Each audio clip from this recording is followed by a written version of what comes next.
자, 요즘 우리가 취업하기가 참 힘듭니다. 그죠? 양질의 일자리에 취업하기가 너무나도 힘이 드는 시대예요.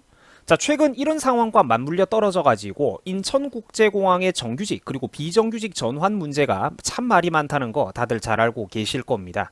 자, 그런데 최근에 인천공항 측에서는 4,800명이 넘어가는 인원들을 정규직으로 전환해준 결과 실제 올해 들어가지고 신입사원은 뭐 단 한 명에 불과하다라는 그런 충격적인 뉴스 보도가 나왔습니다.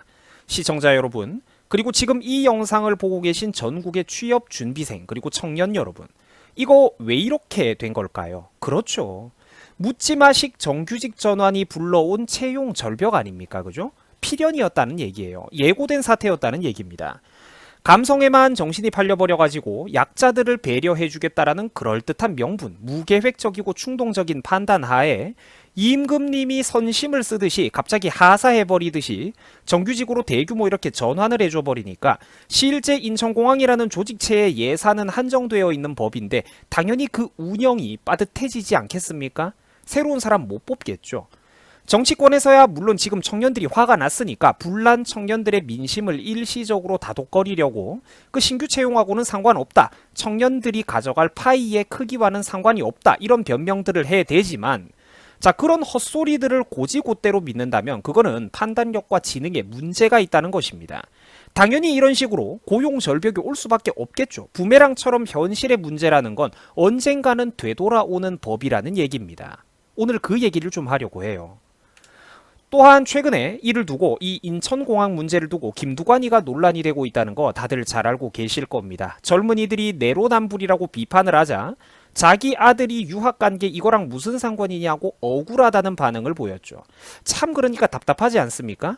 유학을 가지 말라는 게 아닌데 자기 아들 유학 보내지 말라는 소리가 아닌데 저 양반들은 지금 청년들이 무슨 말을 하고 있는 건지 그 본질을 못 보고 있다는 것이죠.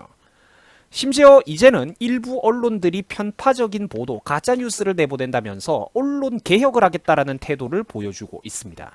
여러분, 저게 바로 민주당식 국민소통이에요. 저게 바로 저쪽 사람들의 민주적인 태도라는 말이죠. 지금 국민들이 어떤 실수를 저질렀는지 이제 좀 체감이 됩니까, 여러분? 찍었던 분들? 자, 저는 예전에 국회의원 총선이 끝나고 나서 이런 영상을 찍어 올린 적이 있었어요. 우리 대한민국 지금 돌아올 수 없는 강을 건너가고 있다라고 말이죠. 요거 여러분들 상투적으로 되게 많이 쓰는 표현입니다. 그죠? 돌아올 수 없는 강을 건너가고 있다. 뭔가 결정적인 실수를 했다. 이런 얘기를 했던 것이죠. 제가 저 영상을 찍던 2개월 전 그런 당시에 저게 얼마나 이제 한국 사회의 거시적인 전반에 대해서 얼마나 큰 담론을 걱정하면서 이야기하고 있는 것인지 그 사태의 심각성과 진지함을 잘 모르는 사람들이 참 많더라고요. 그러니까 안타깝습니다. 제가 왜 저때 당시에 우리가 돌아올 수 없는 강을 건넌다고 했던 것인지 대한민국 국민들이 총선에서 어떤 실수를 한 것인지 여러 번 설명을 했는데 아마 우리랑 반대되는 쪽에 있는 저쪽 사람들은 죽었다 깨어나도 이 영상이 말하고자 하는 바가 무슨 말인지 모를 것입니다. 자, 청년들이 김두관 아들 유학 얘기를 왜 꺼냈던 것일까요? 김두관이가 먼저 시험 하나 합격했다고 월급 2배 받는 게 더 불공정하다라는 식으로 청년들의 노력을 폄하하는 태도를 보이지 않았습니까? 그러니까 청년들도 즉각 반박에 들어간 것이죠. 김두관 보고 너도 선거 하나 당선됐다고 그런 좋은 대우를 받냐? 김두관 너도 구급 인턴이랑 똑같은 월급 한번 받아봐라. 네 아들은 그러면 도대체 왜 유학 보냈냐? 이런 소리를 하는 겁니다. 그러니까 나라 꼬라지가 참 안타깝죠. 국민들이 지금 우리 한국 사회가 얼마나 미쳐 돌아가는지를 제발 좀 알아야 될 텐데 자꾸 일부의 국민들만 그거를 알고 있다는 것이죠. 우리 사회를 둘러싼 그런 수많은 분야에서 최근에 증세가 일어나고 있습니다. 막 세금을 늘리고 올리고 있죠. 그리고 또 인이가 한번 왕림하고 인이가 한번 공기업의 왕림, 친희 왕림을 하고 가시면 그 승은을 입은 사람들이 단체로 공기업 정규직으로 전환이 되고 있습니다. 지금 대한민국이라는 사회의 어떤 그런 근본적인 공정한 경쟁 시스템이 무너지고 있고 한국 사회가 지금 무엇이 어떻게 잘못 돌아가고 있는지를 사람들이 알아야만 하는데 너무나도 걱정입니다. 또 며칠 지나면 수많은 국민들은 이거를 까먹어 버리겠죠. 자, 최근에 뉴스를 보다 보니까 하다가 경차의 고속도로 50% 감면, 이제 고속도로 통행료를 갈 때 그 뭐 모닝이라든지 마티즈라든지 이런 조그만한 경차들은 각종 이제 세금 혜택, 통행료 혜택 이런 것들이 있습니다. 근데 이제 그 경차가 고속도로 통행 출입할 때 그 50% 감면해주던 그런 혜택을 앞으로 없애겠다는 소리가 나옵니다. 출퇴근 직장인 할인 그런 것도 폐지된다고 하고 경차 할인도 앞으로 축소될 것이라는 소리가 나오고 있죠. 자, 물론 국민들이 성날 거를 대비해 가지고 검토 중이라고 또 슬쩍 여지를 남겨두는 이런 짓거리들은 이제 기본입니다. 자, 그런데 결국은 또 내년 1월 도입을 하는 걸 목표로 두고 있다고 해요. 자꾸 여지를 남겨놓는 거죠. 하고 싶다고. 여러분, 왜 자꾸 이 정부에서 세금을 늘리려는 걸까요? 그렇죠. 생각 없이 무계획적으로 돈을 뿌려대니까 결국 나라 안에 지금 돈이 없다는 것이죠. 그러니까 저는 이런 거를 바라보면서 국민들이 참 안타깝습니다.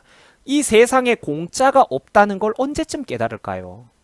정부가 정부 지출을 확대하면 언젠가는 그게 국민들이 갚아나가야 할 빚이라는 걸 왜 모른단 말입니까? 전 국민들에게 수천만 원씩 나눠주겠다. 세상은 따뜻하고 행복합니다. 인간적인 세상, 사람 냄새 나는 세상을 만들어 보겠다. 저도 이런 아름다운 이야기들 얼마든지 할 수 있습니다, 여러분들. 제가 저쪽 민주당 애들보다 훨씬 더 잘할 수 있다니까요, 이런 달콤한 얘기들. 하지만 왜 저를 비롯해가지고 우파 사람들, 우파 유튜버들은 대중들이 듣고 싶어하는 이런 달콤한 뻔한 소리들을 왜 안 하는 걸까요, 여러분? 그런 이야기하면 조회수도 폭발하고 사람들한테 사랑받고 안티팬도 없고 모든 게 잘 굴러갈 텐데 왜 굳이 대중들이 듣고 싶어하는 달콤한 거짓말을 나 같은 사람들은 안 들려주는 걸까요? 그게 잘못됐기 때문입니다. 유튜버 얼음사이다는 과연 재벌일까요, 여러분? 제가 과연 재벌일까? 그러면 이쁜 여자들 끼고 스포츠카 몰고 다니고 제 하루 종일 놀러 다니지 미쳤다고 유튜브에서 이렇게 성토를 하겠어요? 제가 과연 재벌이라서 한 달에 수십억씩 가뿐하게 벌어들이는 재벌이라서 과도한 복지 정책의 위험성에 대해 경고를 하는 것일까요? 참 안타깝습니다. 나라 수준이 참 안타까워요. 내가 복지 정책의 혜택을 볼 수 있는 서민 계층인데도 불구하고 왜 그런 거를 하면 안 된다라고 그 위험성을 경고를 하는 것일까요? 왜 국민들이 어른들이 어른값을 못하고 있냐는 것입니다.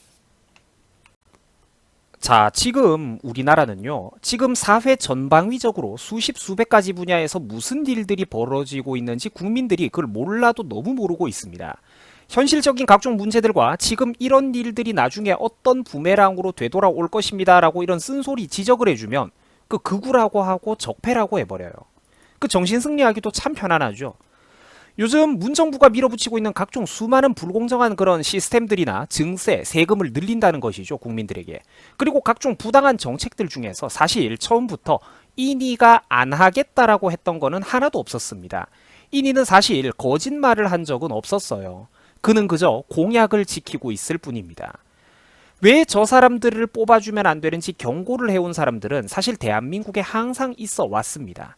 그리고 국민들은 너무나도 안타깝게도 그런 바른 목소리에 심한 거부감을 느껴왔습니다. 왜냐하면 본인들이 짧게는 중고등학교에서 몇 년, 지금 미성년자라면 그 몇 년, 길게는 1, 20년 이상씩 우리 한국 사회에서 지금 전반적으로 주입받아온 그런 좌편향적인 통념과 그런 자기들이 주입받아온 사회적 통념과 너무나도 다른 얘기를 우리가 해주고 있기 때문이죠. 그래서 거부감을 느끼는 겁니다. 원래 인간은 자신들이 믿어온 신념이 틀렸다는 걸 인정하기가 굉장히 어렵습니다. 저는 유튜브 채널을 처음 팠던 초창기부터 이런 얘기를 한 적이 있었어요. 여러분, 인류 역사를 한번 잘 보세요. 그 수천 년의 역사 동안 등장했던 그런 각종 거대한 조직들, 제국들, 대기업들이 쓰러져 갈 때 그때 인재가 없어가지고 그 기업 전체가 망했던 것은 아닙니다. 바른 목소리를 내는 소수의 사람들은 찾아보면 항상 있어 왔는데 공동체가 조직이 그거를 받아들이지 못해가지고 망한 것입니다라고 이 얘기를 제가 유튜브 채널을 지난 몇 년 동안 경영을 해오면서 수도 없이 반복한 적이 있어요. 바른 목소리를 내는 사람들은 항상 있었는데 공동체가 그거를 받아들여주지 못해가지고 망했다라고 말이죠. 여러분, 지금 한국 사회에서 벌어지고 있는 수많은 안타까운 일들을 한번 보세요. 울산시장 선거 개입 사건, 라임 사태, 신라젠. 국민들은 이런 거 복잡해가지고 관심조차 없습니다. 언론이 떠먹여주지 못하면 분노하는 법조차 잊어버린 거예요. 기타 수많은 청년들의 노력을 물먹이는 또 이런 최근 인천공항 같은 이런 애매모호한 선심성 정책들의 그 민낯을 한번 보십시오. 어른들이 투표철, 선거철이 되면은 그 불 속에 뛰어드는 것보다는 똥물이 차라리 낫다라고 했던 데는 굉장히 깊고 안타까운 이유가 있었던 것입니다. 최소한의 어떤 한국 사회의 기본적인 근본적인 공정 시스템만큼은 좀 가져가 보자라는 것이었죠. 그러면 20, 30, 40의 그런 물론 이제 이 세대 중에서도 깨어 있는 분들도 많지만 이제 좌편향된 세대가 또 조금 많아요. 특히나 또 30, 40 세대가 정말 요즘 심각합니다. 그럼 이제 20, 30, 40 중에 그런 좌편향된 그런 젊은 세대의 상당수는 흔히 이런 식으로 답을 합니다. 어른들이 불 속에 뛰어드는 것보다 똥물이 낫다 뭐 이런 식으로 비유를 내버리면 차라리 장렬하게 산호하겠다 이런 소리를 이 말의 무게감이 뭔지도 모르면서 쉽게 떠들어버려요. 사람들이. 최소한의 물질적인 풍요 없이는 인간의 존엄성도 없다라는 그 무서운 진실을 그들은 모릅니다. 어설프게 대학 나온 친구들이 대학 교수라는 사람들이 이 최소한의 물질적 풍요가 없이는 인간의 존엄성조차 사라진다라는 그 무서운 진실을 잘 몰라요. 굶어본 적이 없으니까. 인간이 당장 내일의 끼니를 걱정하는 사태, 눈앞의 생존을 걱정하는 현실이 얼마나 살벌하고 무섭고 참담한 것인지 너무나도 수많은 고고한 현대인들, 고상한 현대인들이 그 현실의 두려움을 너무나도 모르고 있습니다. 국민들이 이미 지금 우리나라는요, 이미 조선시대 선비들 같은 그런 명분론, 허상, 이념, 관념적인 것에 극도로 심취되어 있습니다. 사람들이 두 눈을 뜨고 육체로 이 세상에서 공기 마시면서 길을 걸어다니며 살아가고는 있는데 실제로는 영화 매트릭스처럼 가상세계 속에서 살고 있어요. 정신이. 육체는 여기에 있는데 정신이 저쪽에 어디 다른데 안드로메다에 가 있다니까 지금 우리나라 국민들이.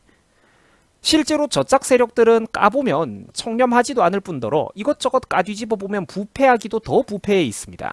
탈원전과 태양광 문제만 살펴봐도 이거 세금 빼먹는 귀신입니다. 대한민국 전체를 저짝 계열의 사람들이 지금 거덜을 내고 있는데 국민들 중에 누구 하나 언론에서 제대로 떠먹여주질 않으니까 분노하지조차 못하고 있어요.